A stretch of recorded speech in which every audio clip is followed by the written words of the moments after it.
Okay, now that we have our box glued and dried, what we've got to do is put our roof pieces on. Now we have the extra pieces that we cut. One of them is 8 inches in this direction, and then the full width of the board, and the other one is 8.5 to allow us to overlap the pieces. Okay, now, as you look at this particular birdhouse, you can see that these two sides curve out. Okay, that's the natural drying of the wood has done that.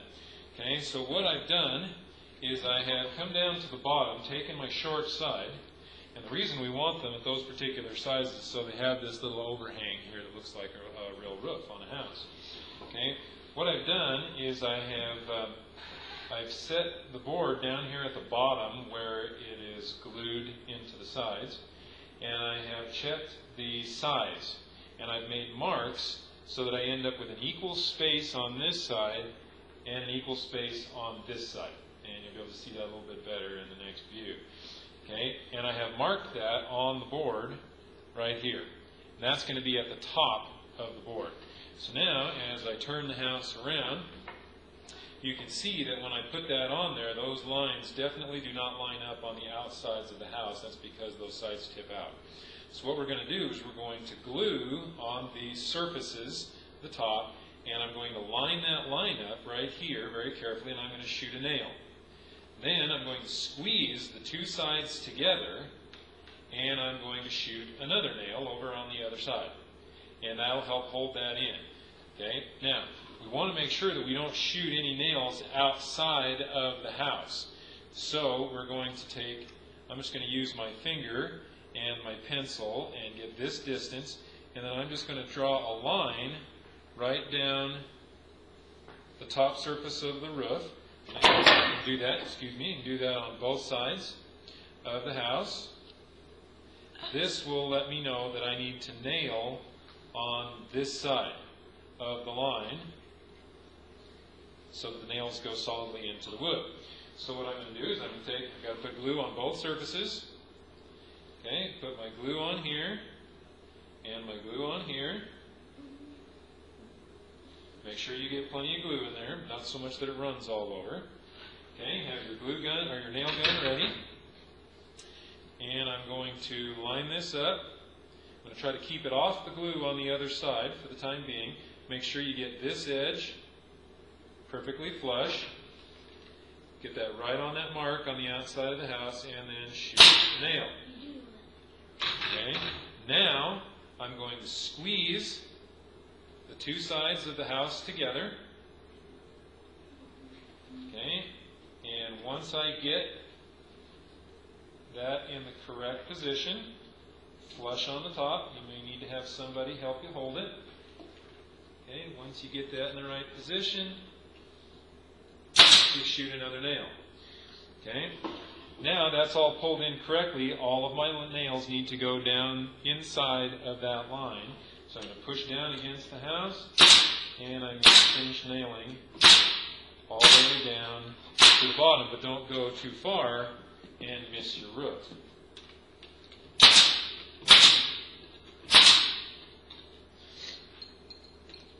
A couple of extra nails up here just in case. You just want to hold it until the glue dries. Okay, now if I've done that correctly, I shouldn't have any gaps here underneath the eave of the house. Now it's time to glue the second side.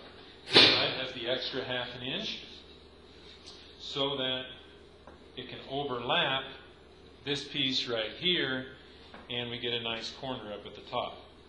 Okay, now if the corners don't close up perfectly, it's not a serious problem because the shingles will cover most of that up. Okay, so now I'm going to put glue on all 3 surfaces, and then I'm going to squeeze the roof down so that it's flat, and nail all 3 of these sides.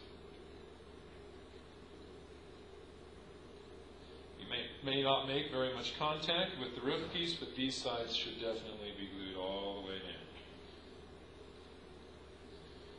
Okay, wipe that off on the inside there. I'm going to set this piece right on here. Line it up nicely with the outside edge. Okay? And again, probably be a good idea to draw your line down the side of the house so that you're sure that you don't miss and have the nails come to the outside. So I'm going to shoot one nail right here, and I'm going to shoot another nail once I check this one for flush, right over here. Now, hopefully you'll be able to see that this roof piece sticks over just a little bit right here because of the bulge in the wood. So I'm just going to push that down until it's flat, flush with the edge of the second piece. Keep my fingers out of the way in case I get a nail that decides to jump up, and push in and shoot a couple of nails. And then you can go pop and nail those down. And then all I do is finish down this side with my nails.